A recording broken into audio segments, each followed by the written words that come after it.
자, 우선 저희는 그 타겟이라고 하는 시리즈가 있었어요. 1차원 배열이죠.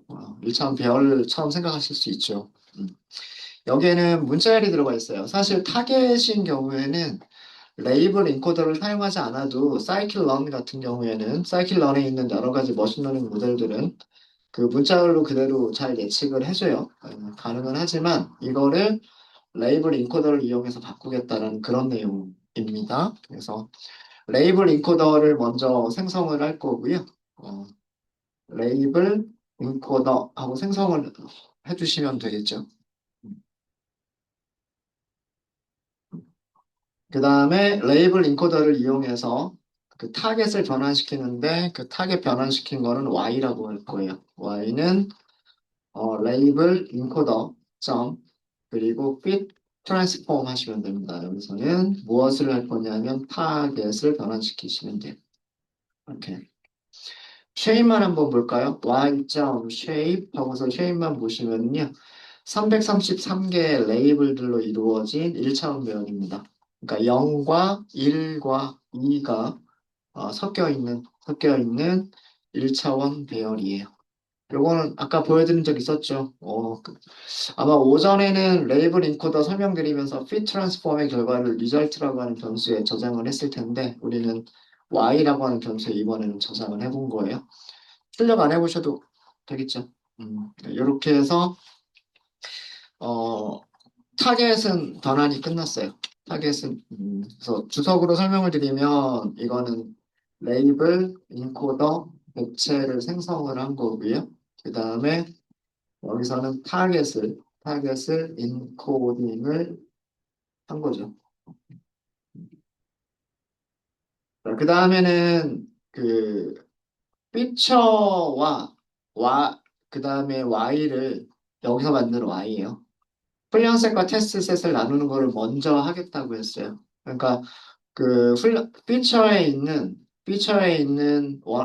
컬럼들을 원활 인코더를 적용하고 스탠다드 스케일러를 적용하는 거를 먼저 하는 게 아니라 훈련셋과 테스트셋으로 먼저 나눠 놓고 그 다음에 원활 인코더나 스탠다드 스케일러를 적용하겠다고 한 거예요. 자, 그러면 어, X 트레인이라고 하는 변수를 만들 거고요. 이게 훈련셋. 그 다음에 X 테스트라고 하는 변수. 요거는 테스트 셋. 그리고 Y 트레인, 그리고 Y 테스트. 이렇게 훈련 레이블과 테스트 레이블로 나눌 겁니다. 함수는 트레인 테스트 스플릿 이용하시면 되고요. features라고 하는 데이터 프레임을 그냥 넘기셔도 돼요. 우리는 그동안 배열만 넘겼었잖아요. 데이터 프레임을 그대로 넘기셔도 돼요.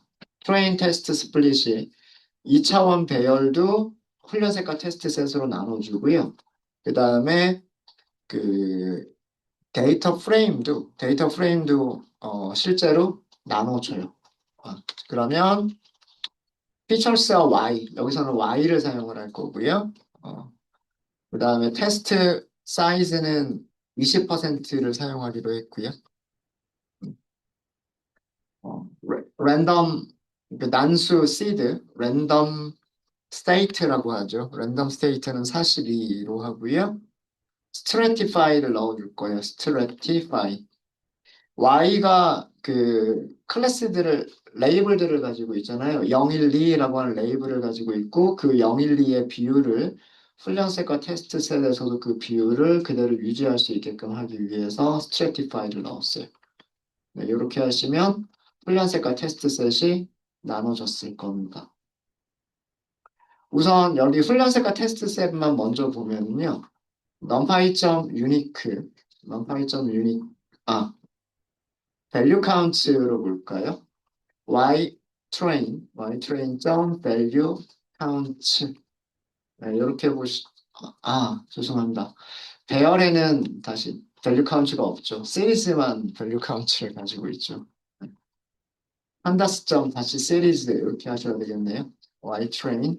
그 다음에 여기서가 value count를 호출하실 수 있죠. 0과 1과 2의 비율이 1과 2의 비율이 117개, 54개, 95개 이렇게 나누어져 있는 거고요. 만약에 이거를 비율로 보겠다라고 하시면 여기를 normalize라고 하는 파라미터를 추르러 주시면 비율로 보실 수가 있으세요.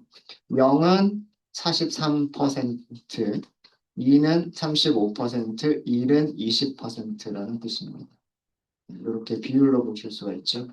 이 비율은 테스트에서도 그대로 유지가 되고 있을 거예요.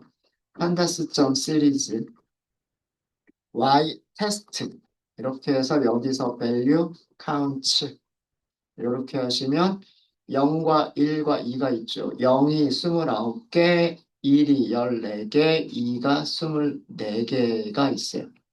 마찬가지로 여기도요. normalize, normalize 추르를 주시게 되면 비율을 보실 수가 있으신데요. 43%, 35%, 20% 비슷한 비율을 유지하고 있죠. 이게 stratify의 의미입니다. 그 다음에 트레인과 테스트는 데이터 프레임 형태를 그대로 유지하고 있어요. 얘가 그 여기를요, 제가 그 데이터 프레임을 그대로 사용한 이유가 컬럼 트랜스포머에서 컬럼 이름들을 주는 부분이 있었잖아요. 그래서 컬럼 이름들을 주는 부분이 있었기 때문에 얘를 그래서 데이터 프레임을 그대로 사용을 했었던 건데 그러면 트레인 테스트 스플릿도 데이터 프레임을 트레인과 테스트로 나눠줄 때 트레인도 데이터 프레임이 되고 테스트도 데이터 프레임이 돼요. 무슨 얘기냐면 X트레인 이거 출력해 보시면 이렇게 나오죠. 보시면 아일랜드 섞여 있고요. 여기 인덱스가 막 섞여 있죠. 랜덤하게 섞어가지고 뽑았기 때문에 그렇습니다. 그리고 뭐 이렇게 값들이 있는 거 보실 수 있으시고요. 행의 개수가 266개, 컬럼은 6개라고 되어져 있어요. 데이터 프레임 형태를 그대로 유지하고 있죠. 266개가 훈련 셋으로 사용되고 있고요. 테스트 셋을 보시면은 역시 모양은 똑같죠. 생긴 모양은 똑같은데 행이 67개, 고 컬럼은 6개 그대로 가지고 있습니다. 이게 테스트 셋이에요. 그래서 훈련 셋과 테스트 셋이 제대로 나눠졌다라고 하는 거는 이런 식으로 확인을 했고요.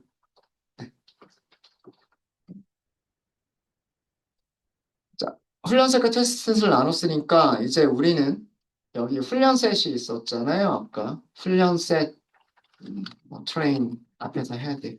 이렇게 따로따로 출력해보죠. 그 다음에 테스트 셋도 이렇게. 훈련 셋에서 우리가 그 전처리를 수행을 할 거예요. 어떤 전처리들을 수행을 할 거냐면 여기 아일랜드와 성별 부분, 섬 이름과 성별은 인코더를 사용해서 숫자로 바꿔줄 거고요. 숫자로 바꿔줄 거고 중간에 있는 4개의 컬럼들은 스탠다드 스케일러를 이용해서 비슷한 스케일로 전부 다 바꿔줄 거예요. 값들이 보면 그 스케일이 굉장히 다른 거를 알 수가 있죠. 어떤 거는 2자리인데 어떤 거는 4자리, 3자리 이렇게 되니까 이 4개의 변수들은 비슷한 스케일로 변환을 하겠다라고 하는 게 우리의 목적이에요. 자, 그래서 그 변환을 할 수 있는 그 변환기들을 만들 거예요. 첫 번째 컬럼 트랜스포머를 먼저 만들 건데요. 어, 생성자는 컬럼 트랜스포머 이렇게 하시면 되고요. 파라미터 이름은 transformers라고 되어져 있어요. 리스트를 주시면 되겠죠. 보통 이렇게 파라미터 이름에 끝에 s가 붙어 있는 경우는 복수형이니까 리스트나 배열과 같은 것들을 아규먼트로 전달받는 경우들이 많습니다. 그래서 이렇게 하시면 되고요. 컬럼 트랜스포머는 그 트랜스포머 여러 개를 연결해 주는 게 컬럼 트랜스포머예요. 우리는 원활 인코더와 스탠다드 스케일러 2개만 연결하기로 했었죠. 원활 인코더와 스탠다드 스케일러. 그래서 첫 번째는 인코더라고 이름을 붙여줄 거고요. 여기에는 생성하는 거는 원활 인코더를 생성할 겁니다. 그리고 무슨 컬럼에만 적용을 할 거냐면 카테고리 컬럼즈에만 적용을 할 거예요. 이 변수는 위에서 만든 거니까 우리가 그냥 갖다가 써도 되겠죠. 어, 카테고리 컬럼스는 문자열 두 개 가지고 있는 리스트. 문자열 두 개 가지고 있는 리스트였었어요. 아일랜드와 그다음에 섹스라고 하는 두 개의 컬럼 이름을 가지고 있는 그 리스트였었고요. 그다음에 스케일러. 스케일러는 스탠다드 스케일러만 사용하겠다고 했어요. 스탠다드 스케일러 사용하겠다고 했고요. 스탠다드 스케일러는 어떤 컬럼들에 사용할 거냐면 뉴메리컬 컬럼스에 사용을 할 거예요. 그래서 이렇게 연결을 해주시면 됩니다. 되셨죠? 음. 이렇게 하면 컬럼 트랜스포머가 만들어졌고요. 그 다음에 얘가 음,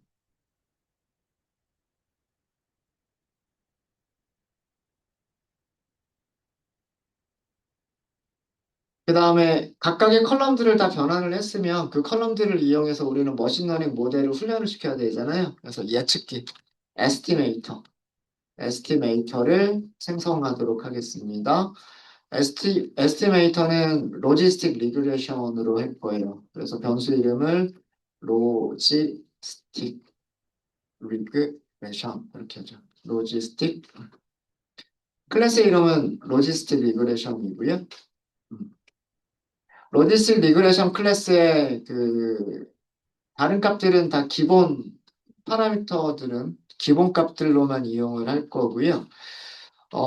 랜덤 스테이트가 따로 있네요. 그죠? 랜덤 스테이트가 있으면 랜덤 스테이트 주고요. 그 다음에 and jobs도 있네요. 요거 두 개만 주고요. 다른 하이퍼 파라미터들은 수정하지 않도록 하겠습니다. 로지스틱 리그레션에서 사용하는 그 난수들을 만들 때 seed는 42라는 seed를 가지고 난수들을 생성하겠다는 뜻이고요. 로지스틱 리그레션이 만약에 병렬 작업을 수행하게 되면 CPU 코어를 전부 다 사용해서 병렬 작업을 수행해라. 이런 뜻입니다. 그 이외에 다른 파라미터들은 전부 다 기본 값을 그냥 그대로 이용을 할 거예요. 그래서 에스티메이터로 생성을 했고요.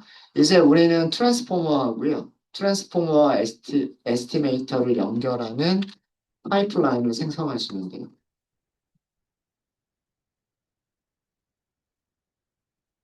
네, 생성이라고 하도록 하겠습니다. 그러니까 파이프라인은 트랜스포머와 무엇을 연결하는 거다? 에스티메이터를 연결을 하는 거다. 파이프라고 할까요? 파이프라인 길어서. 생성자는 파이프라인이라고 하시면 되고요. 여기는 스텝스 이렇게 주시면 돼요. 이렇게 하시면 되겠죠.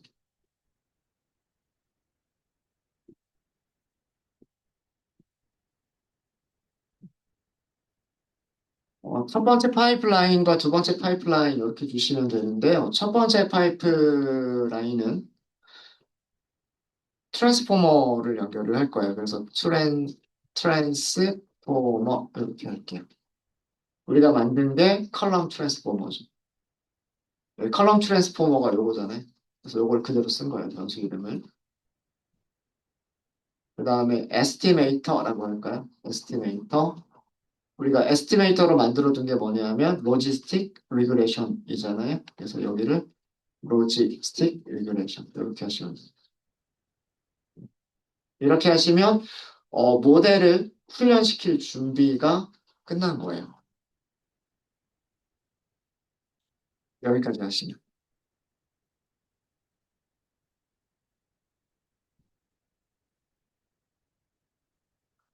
모델을 훈련시키실 때는 어떻게만 하시면 되냐면 파이프점 fit만 호출하시면 돼요. fit 하고 x에는 x 트레인을 주시면 되는 거고요. y에는 y 트레인을 주시면 돼요. 그럼 파이프라인이 어떻게 만들어졌는지도 보여줍니다. 파이프라인은 두 개의 파이프가 연결이 되어져 있는 거예요. 트랜스포머와 로지스틱 리그레션이 연결이 되어져 있는 거고요. 트랜스포머는 다시 컬럼 트랜스포머로 이루어져 있는데 컬럼 트랜스포머는요. 원활 인코더를 수행을 하고요. 그 다음에 스탠다드 스케일링을 하고 그 결과를 로지스틱 리그레이션한테 주는 걸로 되어져 있어요. 여기 그림을 자세히 보시면 위쪽이 첫 번째 파이프라인, 아래쪽이 두 번째 파이프라인 이렇게 되어져 있고요. 첫 번째 파이프라인 안쪽을 보시면 인코더, 그 다음 스케일러 이렇게 되어져 있어요. 그죠? 그래서 원활 인코더가 그 카테고리 컬럼들을 원활 인코딩을 수행을 하게 되고요. 그 다음에 스탠다드 스케일러는 뉴메리컬 컬럼들, 수치 타입의, 숫자형 타입의 그 변수들을 같은 스케일로 바꿔주죠. 그럼 아까 저희가 그 이전 수업에서 보셨듯이 두 개의 카테고리와 네 개의 숫자형을 가지고 있었던 컬럼들이 요 두 개가 섬 이름이 세 가지 종류가 있었으니까 세 개의 컬럼으로 바뀌고요. 성별이 두 개의 카테고리가 있었으니까 두 개의 컬럼으로 바뀌고요. 나머지 네 개의 컬럼은 개수는 그대로인데 스케일링이 바뀌겠죠. 그렇게 해서 총 9개의 컬럼으로 바뀌게 됩니다. 그 9개의 컬럼이 로지스틱 리그레션으로 들어가는 거예요. 이해되셨죠? 로지스틱 리그레션에서도요. 각각의 트랜스포머도 찾을 수가 있고 로지스틱 리그레션도 찾을 수가 있어요. 각각을 찾을 수 있어요. 타입라고 하시고요. 키값으로 트랜스포머라고 쓰시면 이렇게 뭐만 찾을 수 있냐면 컬럼 트랜스포머만 찾을 수가 있죠. 딕셔너리 키 사용하시는 것과 동일하게 사용하시면 돼요. 여기를 트랜스포머라고 쓴 이유는 우리가 파이프라인 만들 때 이름을 트랜스포머라고 줬으니까. 그죠? 에스티메이터를 찾고 싶으시면 에스티메이터라고 이름을 쓰시면 돼요. 자, 컬럼 트랜스포머 안에 있는 하나하나를 다 찾고 싶어요. 하나하나를 찾고 싶으시면 제가 이름을 뭐라고 했었냐면 인코더, 스케일러 이렇게 했었잖아요. 혹시 기억나세요?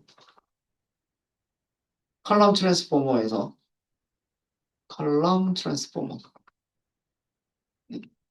컬럼 트랜스포머에서 피팅이 끝나고 나면 이렇게 피팅이 끝나고 나면 어떤 변수가 만들어지냐면 named transformers라고 하는 변수가 생긴다 그랬죠.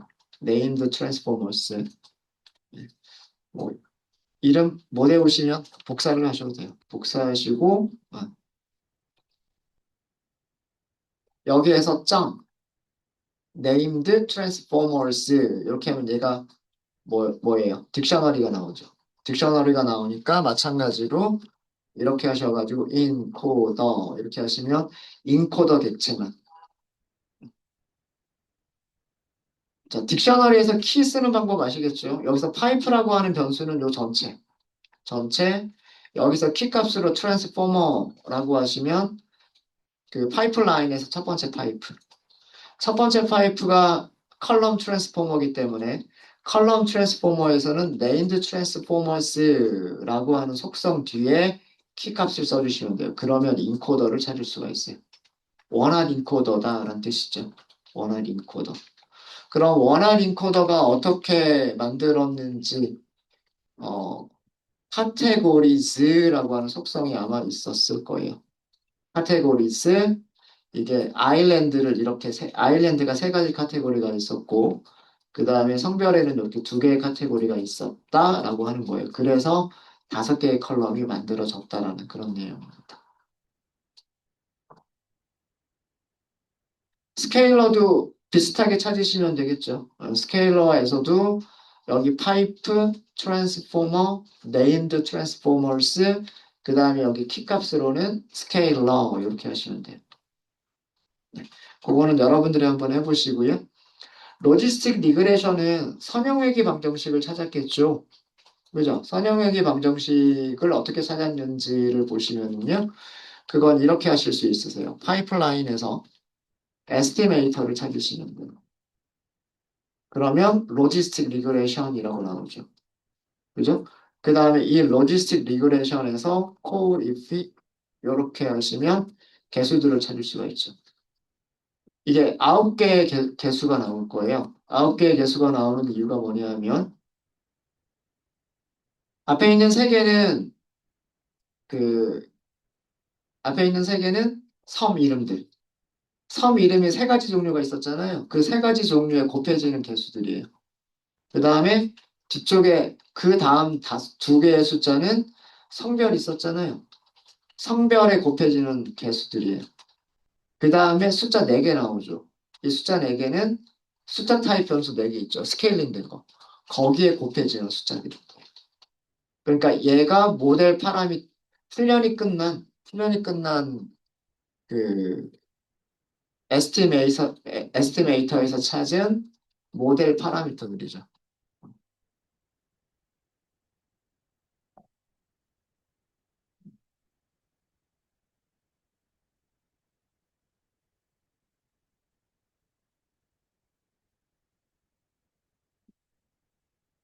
선형외기식을 찾았다는 얘기예요. 선형외기식. 코이피션트와 인터셉트도 있죠. 사실은 인터셉트도 더 있습니다. 근데 인터셉트는 뭐 그렇게 중요한 거는 아니니까. 네, 되셨을까요? 음. 근데 이런 게 세 개가 있죠. 모델 파라미터가 한 개, 두 개, 세 개, 1차원 별이 세 개나 있죠. 왜 세 개가 있을까요? 9개의 숫자들을 갖는 1차원 배열 3개를 가지고 있어요. 왜 그럴까요?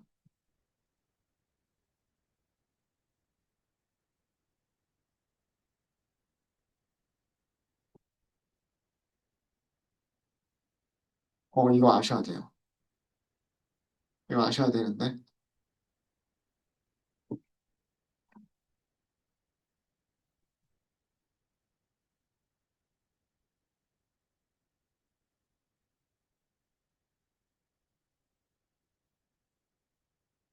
컬럼이 9개이기 때문에 여기 숫자가 9개인 거는 이해가 되시죠?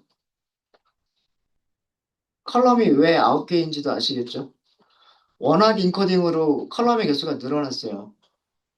그래서 데이터 프레임에서 컬럼의 개수가 9개로 늘어났단 말이에요. 그러면은 그 각각의 컬럼에 곱해지는 개수들이 있어야 되니까 9개인 건 알겠어요. 그렇죠? 근데 왜 이게 그런 개수들, 그런 일차원별들이 왜 또 3개가 더 있을까요? 아, 죄송해요. 제가 모양 잘못 썼군요. 거꾸로 썼네요. 행의 개수가 3개죠. 행의 개수가 3개고 컬럼의 개수가 9개. 이런 쉐입이죠. 왜 이런 쉐입이 됐을까요? 확률이 3개가 나와야 되니까. 맞아요.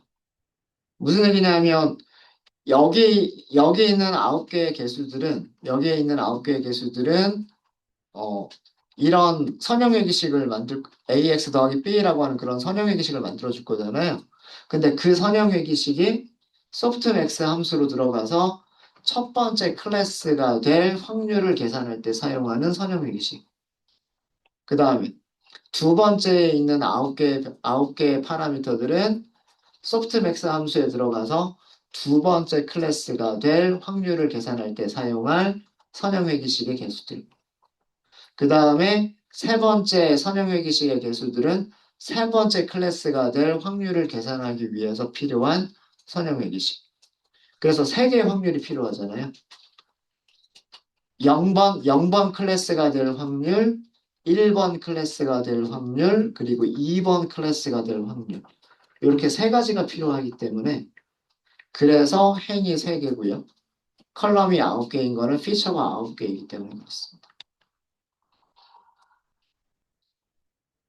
모양이 왜 이렇게 나오는지도 여러분들이 이해하실 수 있으셔야 돼요. 네. 되셨습니까? 훈련세 예측값 찾을 수 있겠죠. 그래서 이렇게 이거를 확인해 본 거는 이런 식으로 훈련이 됐겠구나라고 하는 걸 확인해 보기 위해서 요거는 보여드린 거고요. 보여드린 거고 훈련셋의 예측값 값을 트레인 프리드라고 할까요?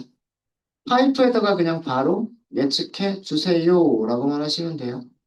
여기다가 플랫셋만 주시면 됩니다. 그죠? 얘가 무엇을 계산한 거냐면 풀연셋에서 예측값을 찾은 거예요. 10개만 출력해 볼까요? 트레인 프리딕트의 앞에서 10개.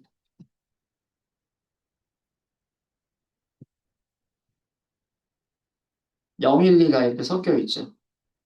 그죠? 자, 실제 값은 누가 가지고 있을 거냐면 Y 트레인이 가지고 있을 거예요. 앞에서 10개만 볼까요?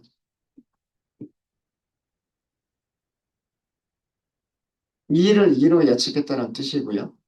2를 1이라고 예측했다는 뜻이고요. 2를 2로 예측했다는 뜻이고 0을 0으로 예측했다는 뜻입니다.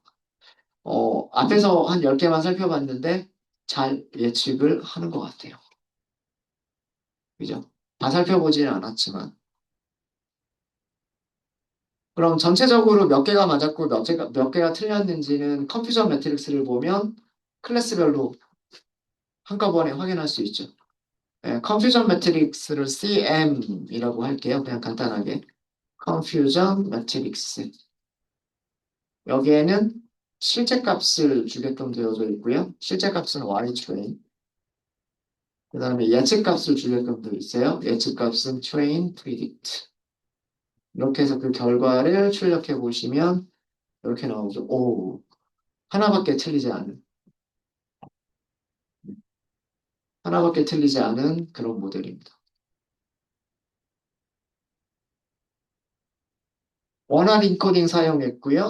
단순하게 정말 스탠다드 폴리노미얼도 넣지 않았고 스탠다드 스케일러만 딱 사용을 했어요. 그랬는데도 이런 결과를 보여주죠. 요거 시각화해 볼까요? SNS, 히트맵 이렇게 하시면 되겠죠. 데이터는 컴퓨전 매트릭스. 애노테이션을 추루로 줄게요. 그러면 개수들을 써줄 겁니다. 개수들을 써줄 거고요. 그 다음에 컬러 맵은 파란색 계열로 써줄게요. 블루스. 그 다음에 FMT는 D, 요거는 데시멀이란 뜻이고요.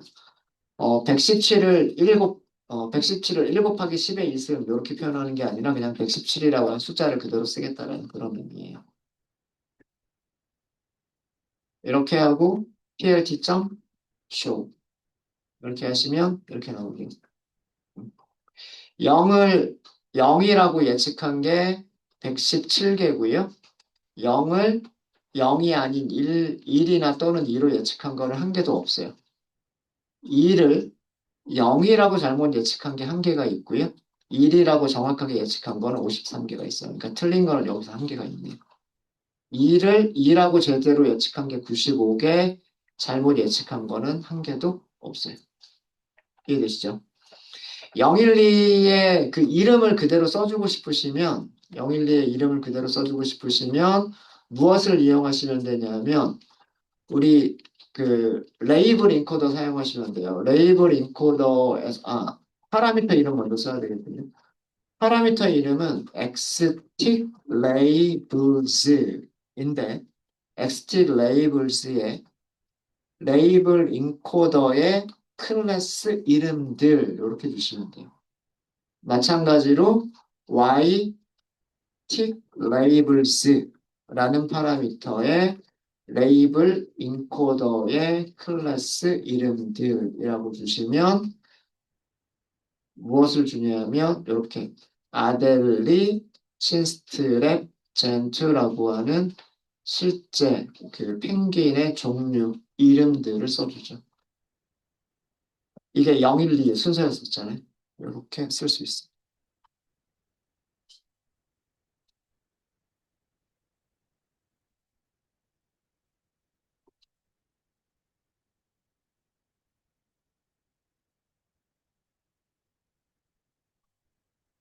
그래서 로지스틱 리그레션만으로도 그 단순하게 전처리만 이렇게 끝냈는데 굉장히 좋은 그런 분류의 성능을 보여주고 있어요. 물론 우리가 훈련이 안 된 데이터들을 다 테스트를 해본 건 아니지만,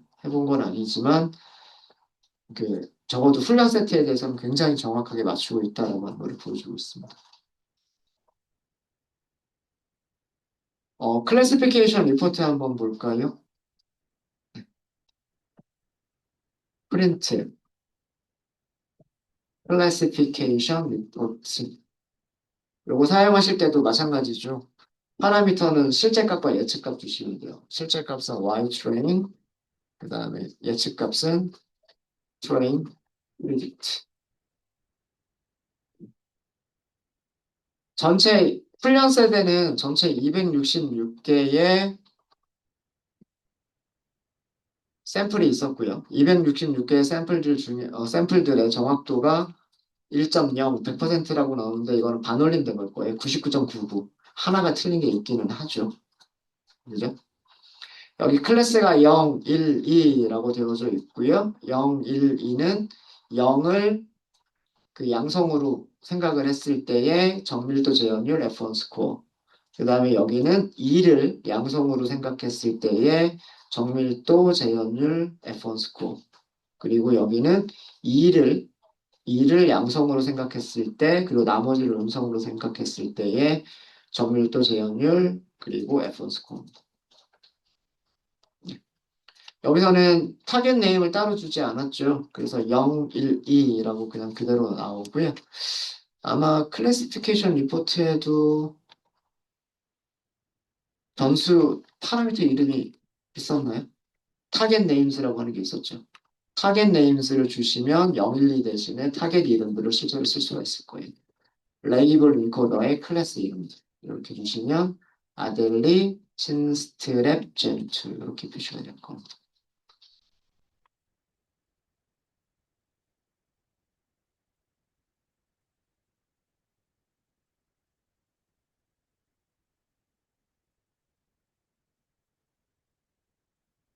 네, 되셨습니까?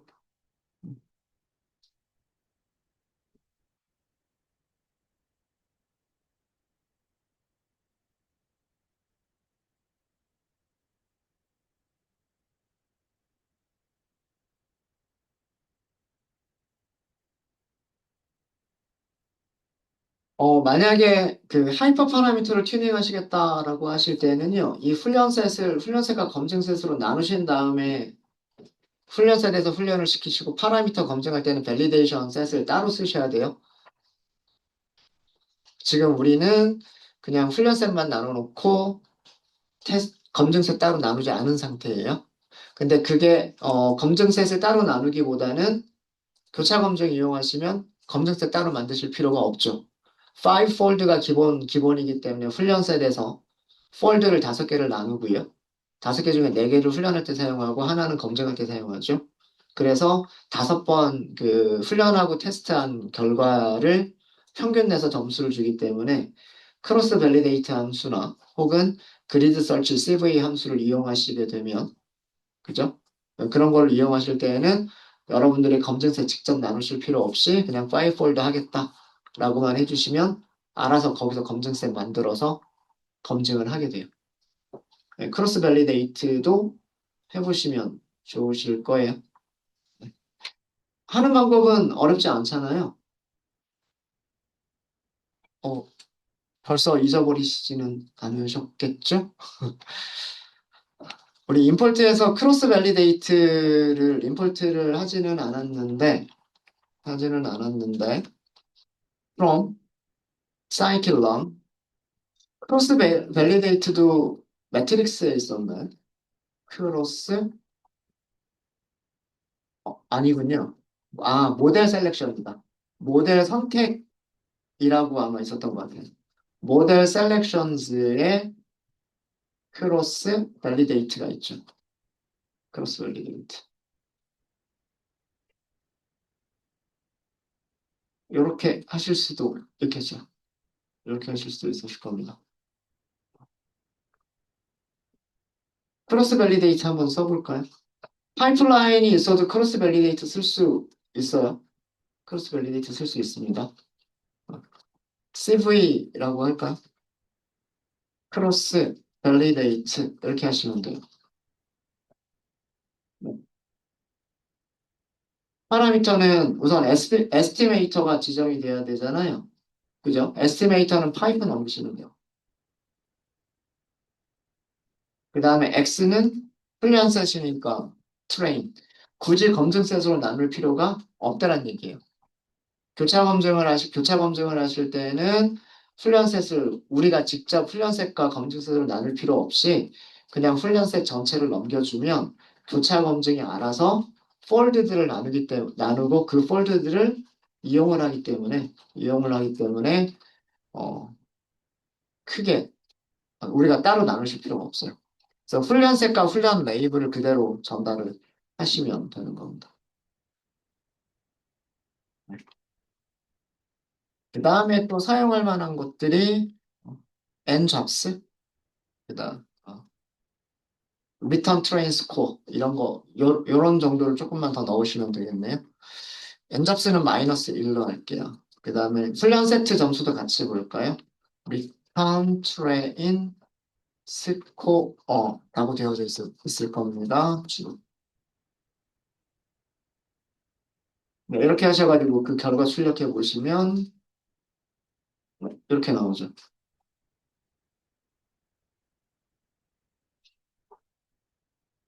5번 교차 검증을 한 결과가 100%, 99.5%, 99.5%, 99.5%, 100%. 그죠? 네. 그 다음에 검증의 결과가 100%, 100%, 100%, 98.1%. 이렇게. 요거 평균 내면 되는 거잖아요.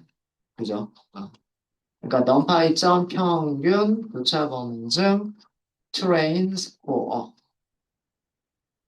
99.7이라고 나오죠. 아마 우리 요거 하나 틀렸잖아요. 그죠? 아마 그거일 거예요. 비슷할 거예요.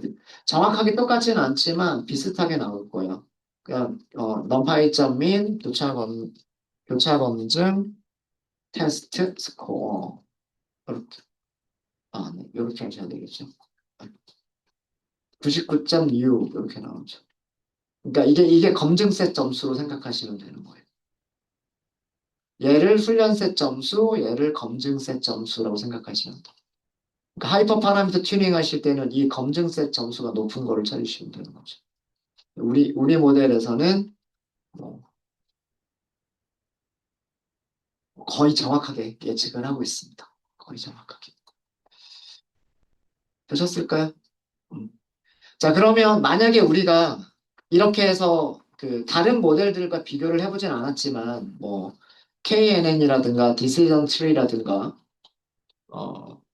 아니면은 서포트 벡터 머신이라든가 아니면 랜덤 포리스트 이런 다른 모델들과 비교는 하지 않았지만 만약에 비교가 다 끝났다고 치면 그러면 프로젝트의 제일 마지막에서는 우리의 모델은 이런 종류의 성능을 낼 것이라고 예상합니다라는 거를 결론으로 써줘야 되겠죠. 그 결론을 쓸 때 사용하는 게 테스트 셋인 거예요. 그래서 테스트 셋의 점수를 보시면 돼요.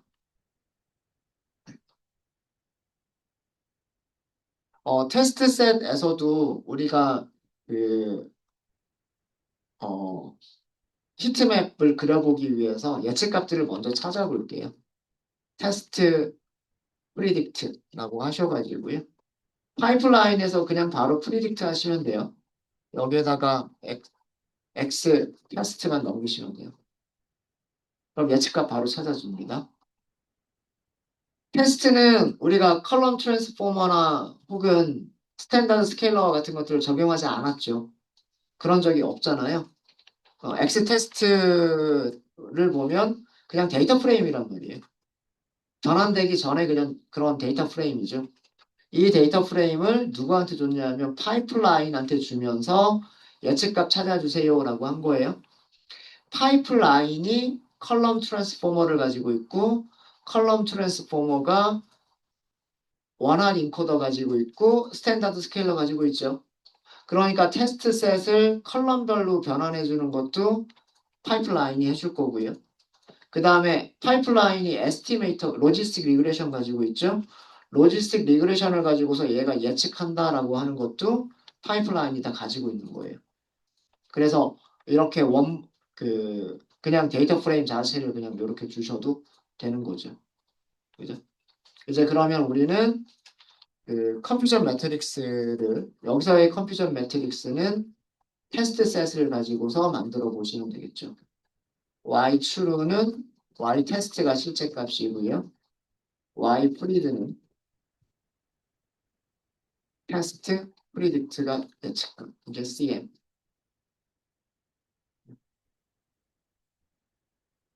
오.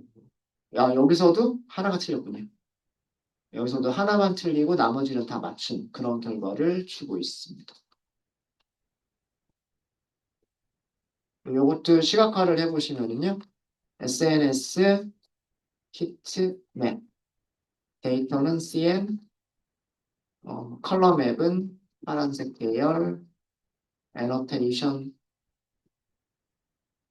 애노테이션 추로, 포맷은 데시멀 포맷, 그리고 X, 틱, 레이블스, 레이블 인코더가 있죠. 레이블 인코더의 클래시스, Y, 틱, 레이블스, 여기 마찬가지로 레이블 인코더의 클래시스, 여기 보시면 돼요.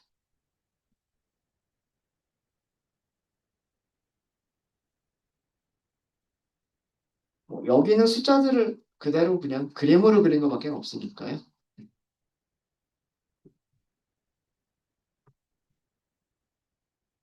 네, 이렇게 해서 저희 전처리에 사용이 되어지는 전처리에서 사용이 되어지는 인코더와 스케일러들에 대한 것들을 설명을 드렸습니다. 실제로 여러분들이 프로젝트를 하실 때에는 이런 과정을 많이 하실 거예요. 그래서 여러분들이 손으로 일일이 이거를 다 하실 수도 있으세요.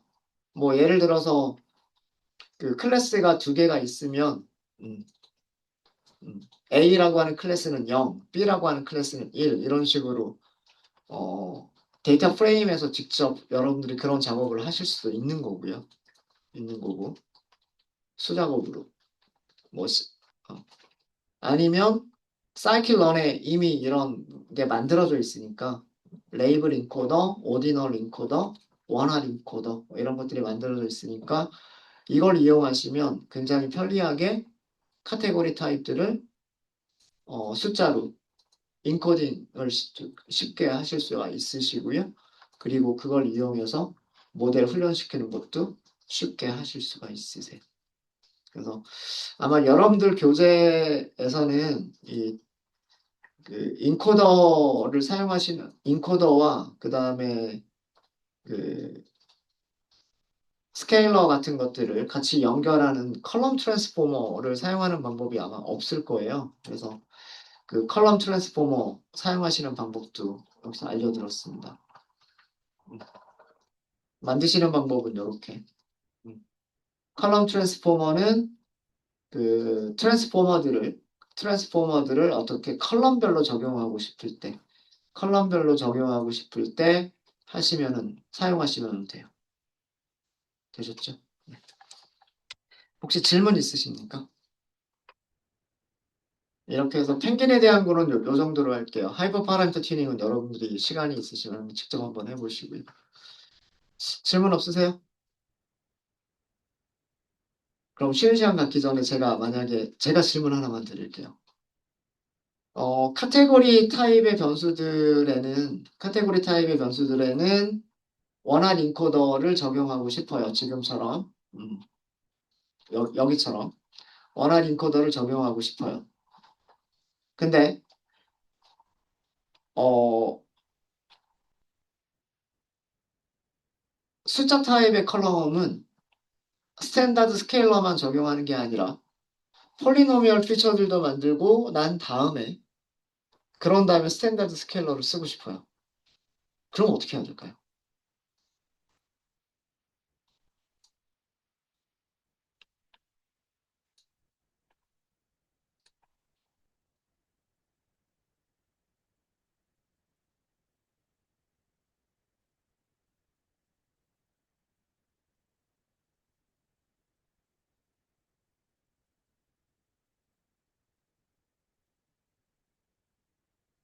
이런 식의 구조로 만드시면 돼요. 이게 무슨 뜻이냐면 데이터가 들어오잖아요. 카테고리에는 인코더를 쓰는 거예요. 그러니까 여기가 컬럼 트랜스포머, 여기가 컬럼 트랜스포머예요. 컬럼 트랜스포머는 인코더 다음에는 자, 이렇게 진행되는 거예요. 이거 뭐라고 부르죠? 파이프라인. 여기서 파이프라인을 만드시는 거예요. 이 파이프라인이 뭘 가지고 있냐면 폴리노미얼 피처하고요. 그 다음에 스탠다드 스케일러를 가지고 있으면 돼요. 그러니까 이 자리에 스케일러를 쓰는 게 아니라 이 자리에 파이프라인을 쓰는 거예요. 파이프라인. 그 파이프라인이 폴리노미얼 피처와 스탠다드 스케일러를 가지고 있으면 돼요. 그래서 원활 인코더하고요. 원활 인코더하고 파이프라인을 연결한 거를 컬럼 트랜스포머로. 그 다음에 트랜스포머를 지나고 나면 뭐가 만들어져야 돼요? 에스티메이터가 있어야 되죠? 여기에 에스티메이터. 뭐 예를 들면 로지스틱 리그레션 같은 거. 그럼 트랜스포머하고 로지스틱 리그레션을 연결해주는 얘도 뭐예요? 얘도 파이프라인이죠. 이해되십니까? 이해되세요? 그러니까 파이프라인이 여러 군데서 파이프라인이 사용될 수가 있는 거예요. 여기에 파이프라인을 주고 그렇게 해서 컬럼 트랜스포머를 만들고 그 컬럼 트랜스포머와 다시 로지스틱 리그레션을 연결하는 파이프라인을 만들고 이해되십니까? 네, 그런 식으로도 만드실 수가 있으세요. 여러분들이 만약에 이 창을 더 추가를 하겠다라고 하시면 네, 여기가 단순히 스케일러가 아니라 다른 게 여러 가지가 섞여 있을 수가 있잖아요. 네, 곰곰이 생각해 보시고요. 네, 다른 질문들 있으실까요? 네.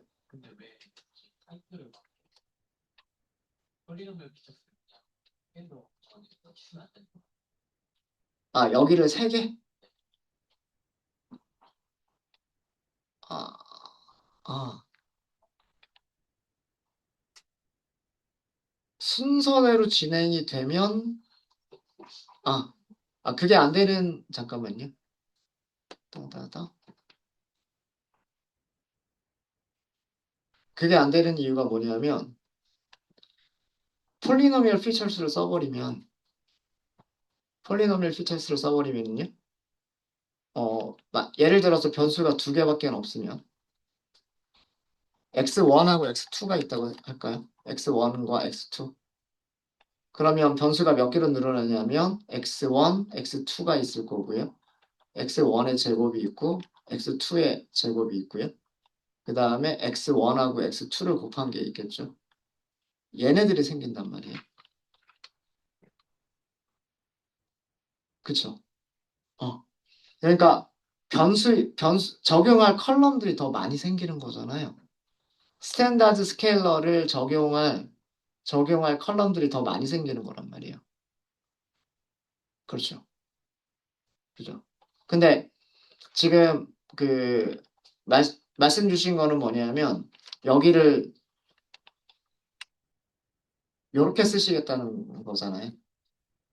요렇게 해서 여기다가 폴리노미얼 피처스 이렇게 주고 그죠? 뭐 이렇게 주고 그 다음에 numerical columns 이렇게 주고 이렇게 되면 얘가 새로운 컬럼들을 더 만들어 줄 거예요. 근데 얘가 스케일링 하는 거는 기존에 가지고 있던 컬럼들만 만들어 주는 거죠. 그렇죠? 네, 그래서 안 돼요. 그래서 파이프라인으로 연결해 주셔야 돼요. 네, 또 질문 있으실까요? 그러니까 컬럼 트랜스포머 안에서도 파이프라인을 쓸 수가 있는 거예요. 그러니까 컬럼 트랜스포머 안에서도 얼마든지 얼마든지. 그리고 파이프라인으로 다시 컬럼 트랜스포머와 에스티메이터를 연결할 수도 있는 거고요. 네, 더 질문 없으십니까? 네, 질문 없으시면 15분 쉬었다 하도록 하겠습니다.